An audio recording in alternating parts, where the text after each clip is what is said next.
Chapter 1. How did I get here? The last thing I know, I was leaving a club after getting into an awful fight with my friend Chloe, and now I'm in an empty corridor, alone. Everything is still and eerily quiet. If it wasn't for the sound of the rain pouring outside, you'd think I'd stepped into another dimension. There's a door at the end of the hallway I feel compelled to reach. I can't explain it. It's like my body's seeking something my mind doesn't yet comprehend. I slip inside a dark, quiet room dimly lit by the moon, which casts a soft, ethereal glow through the large bay window. My eyes slowly adjust to the darkness, and I realize I'm standing in a bedroom, with high ceilings and wooden floors. And there, in the bed, lies a figure, a man, half covered by a tangled mess of sheets, his chest bare and rising gently with each breath. Even in sleep, there's a strength to him, his features cast in the soft lunar light, revealing a rugged handsomeness that feels familiar yet utterly captivating. Who's this man? What is he doing here? Wait, more importantly, what am I doing here? Shouldn't I do the sensible thing and leave? Something holds me in place, and I find myself walking towards the bed instead, heart racing as I try to make out the man's features throughout the darkness. When I do, I can't believe my eyes. I know this man. In fact, I loathe him with every fiber of my being. He is the most conceited, demeaning, kind of gorgeous, but nevertheless, self-satisfied jerk I've ever met in my entire life. And this is coming from someone whose father left when she was 5. Never have I ever been so humiliated than on the day we'd met. His name is Saxe, and he's my university professor. We met on a cold but sunny winter morning. I was just recently back on campus from my holiday break when I met up with my friend Chloe. Did you have a nice time with your family, Emma? She asked as we were heading into our university's main building. I mean, I'm sure I would have if I had one, I replied dismissively. I'm sorry. Are you guys not close? Chloe's big blue eyes filled with a compassion I didn't want. Stop that. I don't feel sorry for myself, and neither should you. The question is, why do you look so chipper, Chloe? Didn't you spend your holidays with Idiot McDumbface? Idiot McDumbface is Chloe's boyfriend. He has a name, mind you, but since I make a point out of keeping useless information out of my head, I couldn't tell you what it was for the life of me. I really wished you tried to know him better. I know he's not your cup of tea, but... I snorted at that. He was the type of guy who believed women couldn't do anything on their own, especially not Chloe, who he saw as his property. I had no idea what she was doing with him when it was so obvious the guy made her miserable. I told you before, Emma. Nate and I are destined to be together. He's my... Yeah, your soulmate, I know, you've said. We entered the university building. I, blissfully unaware I was seconds away from losing my dignity, and Chloe, focused on her whole soulmate voodoo thing. In her mind, she has no choice but to be with this person who keeps hurting her, because it's supposedly, and I quote, meant to be. I didn't know how to argue my case after hearing that crap. I just don't see how the universe could pick someone like that for you, Chloe. You deserve to be happy. I stopped mid-sentence as I was handed back the term paper I'd submitted before break by a TA. An F? I gasped in horror. There must be some kind of mistake. Maybe the teacher figured out you copied your paper from Ted. I rolled my eyes. Please, Chloe, Dr. Barnes is so old he instantly forgets what he reads. I'm going to give him a piece of my mind. This is an outrage. About that, Emma. I think Dr. Barnes is not... Don't move, I won't be long, I told my friend, running off. Wait, Emma! I didn't listen and ran off towards Dr. Barnes's office, prepared to unleash a tirade on that old fossilized relic. He was known to be a very easy grader, which was why I'd decided to enroll in his class in the first place. Why else would I ever sit through lectures about archaeology? I banged on his door in an effort to assert myself. Come in. A stern voice echoed through the door. Focused on building up my arguments, I didn't notice it sounded nothing like Dr. Barnes's and barged into his office, freezing in my tracks when I realized it wasn't him sitting behind the desk. Chapter 2. Instead of a receding hairline and a long white beard, I found myself staring at the light brown hair and well-defined jawline of a 30-something young man I'd never seen before in my life. Yes? The stranger asked, without looking up from the mess of papers on his desk. You're not Dr. Barnes, I stammered, rather accusingly. An astute observation. He had to take a sudden leave due to health issues. I'm Dr. Harry Saxe. I'll be substituting for the remainder of the year. Oh, I replied, feeling rather dumbfounded. He finally decided to look up from his stack of papers, his thundering gray eyes locking onto mine. For a brief moment, I forgot the purpose of my visit, struck by the effortless authority that seemed to radiate from him. And you are? He asked, raising an expectant eyebrow. I hurried towards him with renewed purpose. Emma Pierce, I answered, handing him my term paper. I'm here because there's been a mistake with my last grade.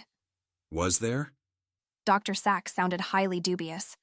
His tone threw me off a little, his tone and the mocking look he was sending me, so I scratched my throat before bravely trudging on.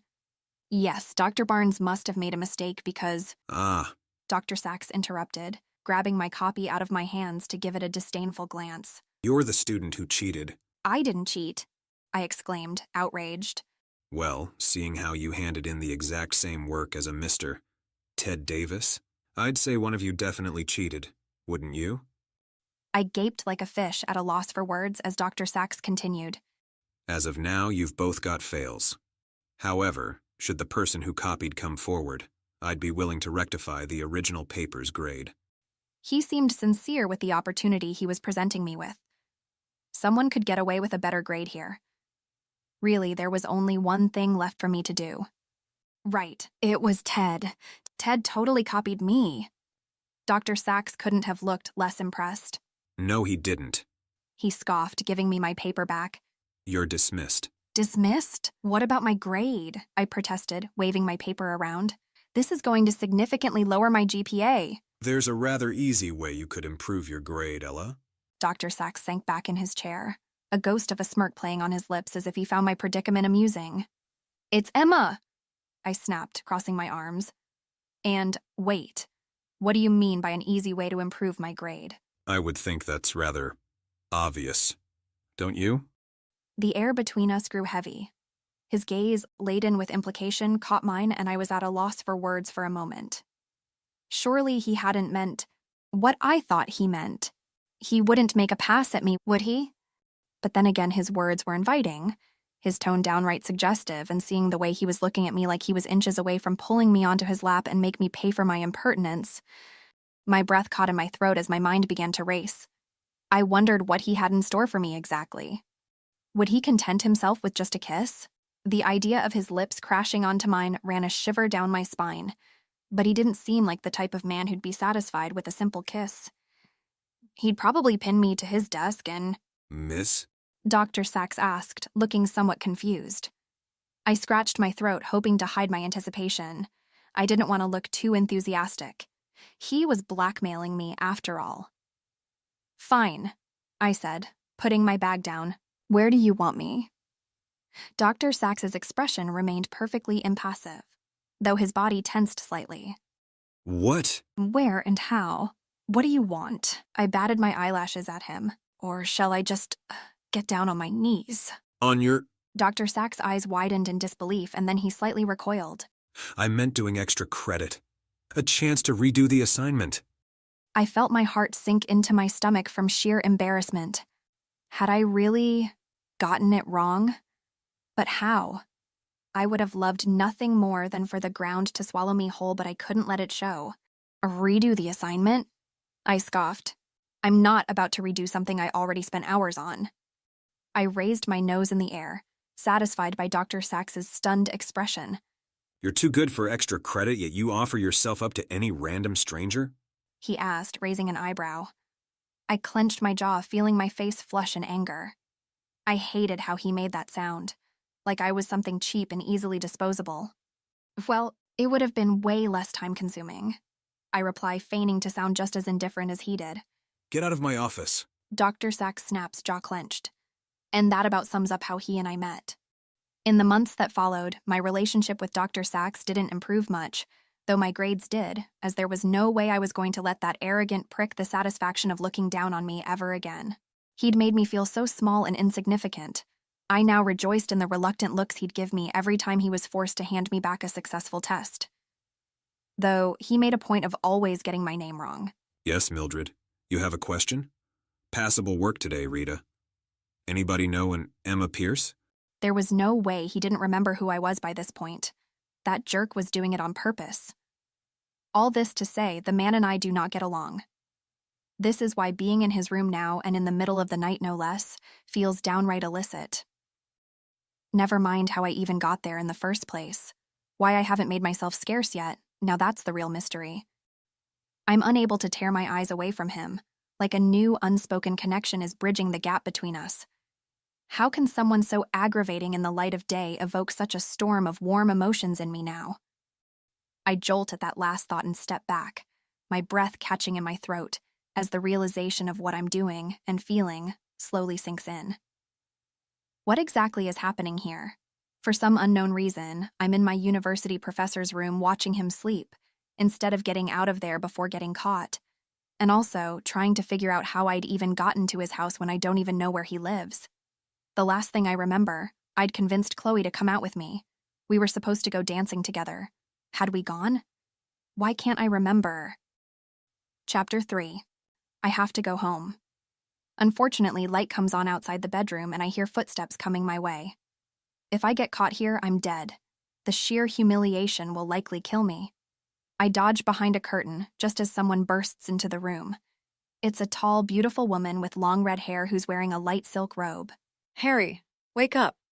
Dr. Saxe immediately sits up in bed, looking remarkably composed for someone who barely just woke up. Viv? What's wrong?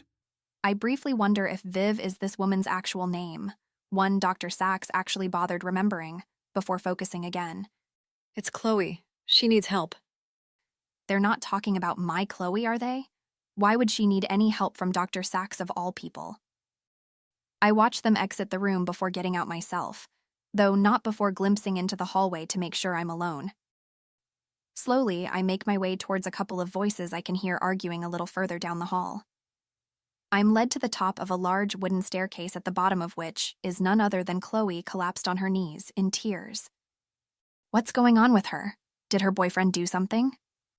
I see him close beside her, an angry scowl on his face. What happened? Dr. Saxe asks, placing a hand on Chloe's back. I blink in surprise. Are they actually acquainted? But then why hadn't Chloe ever mentioned that? Nate! Dr. Saxe insists, but the guy's busy staring at Dr. Saxe's hand on Chloe, clenching his fists like a child would upon having being denied his candy. It's her friend. He mutters reluctantly before shutting his mouth like he's said everything. It's clearly not enough information for Dr. Saxe, though. Which friend? You know, the one she met in class? The small, obnoxious brunette who talks too much? Dr. Saxe's head snaps up. You mean Emma? Ah, I knew it. He knows my name. He's suddenly looking a little pale, though. Probably a trick of the light. My thoughts are interrupted by a piercing scream. Chloe's now panting against the floor, face contorted in pain. The redhead looks at her with a worried frown. Harry, she's going to turn. What does she mean, turn? What's wrong with Chloe? I hesitate to step out of my hiding place when Dr. Saxe gets her to her feet and drags her off in his arms. Hey, where are you going? Chloe's my mate. Her boyfriend protests as he begins to trail after them, but the redhead, Viv, grabs him by the arm. Enough. Only Harry can help her now. You know this. Tell me what happened. I already did, Vivian. She's in shock because her friend had an accident. An accident? Wait, are they still talking about me? What kind of accident? Vivian says, sending Nate a pointed look. She got hit by a car on her way out of the club she and Chloe were at. Don't look at me like that.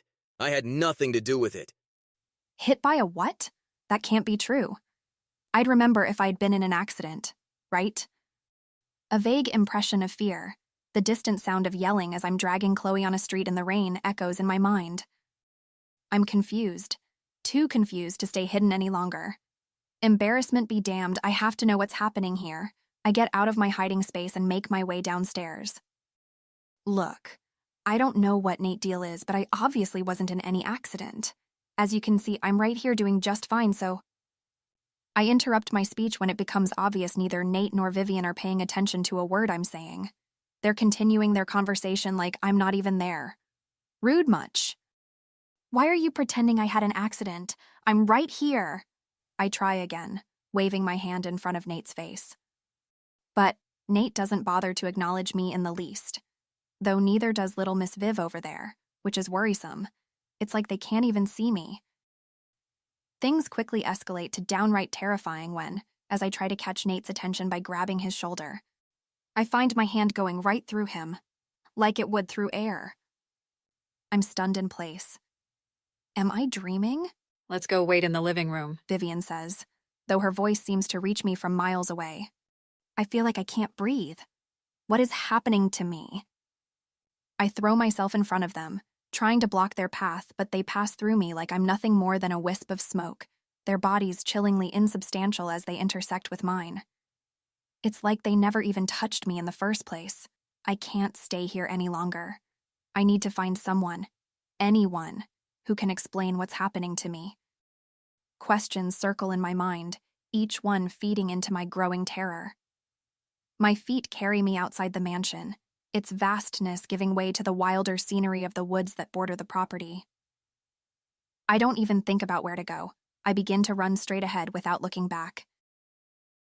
Inside the forest, the branches seem to reach out to me, an eerie dance of shadows and moonlight. I can't feel the cold of the night air. The ground beneath my feet feels non-existent. I am moving, yes, but it's as if I'm floating, untethered from the earth. Like I'm there, but not. My heart races, pounding against my ribcage. Am I dead? Is this some sort of limbo?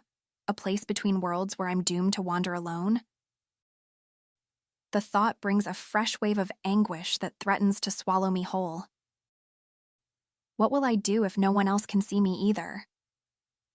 Tears stream down my face as the weight of my situation settles in. I am more alone than I have ever been in my life.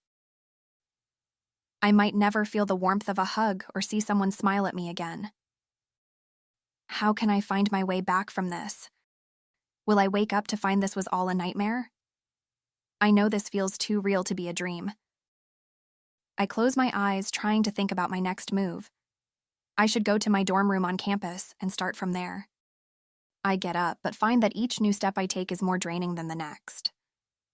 I feel like I'm underwater fighting against the current, an invisible force pushing back as I try to advance. And then, for a brief instant, there's a tug, and it feels like I'm falling off a ledge, being pulled by gravity. The forest around me dissolves into the dimly lit confines of a familiar bedroom I left but an hour ago.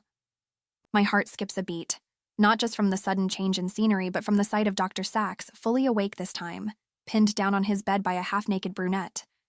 1,000 thoughts cross my mind at once, such as how did I get here, and most importantly, who the heck is this skank sucking on my professor's tongue?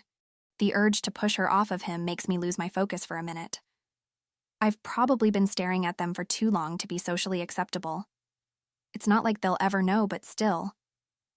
The woman's straddling his hips now, one hand roaming over his bare chest while the other is busy unzipping his jeans.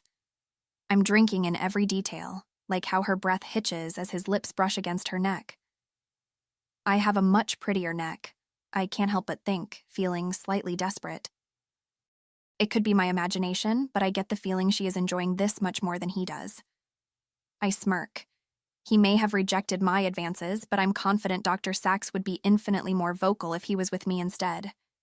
However, when his guest lowers her hand below the waist of his pants and pleasure strikes his features, it's like a brutal punch to the gut.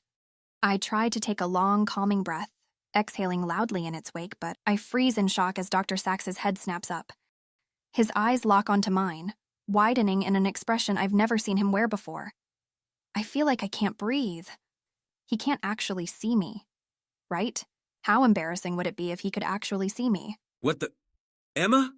Oh my God, he can.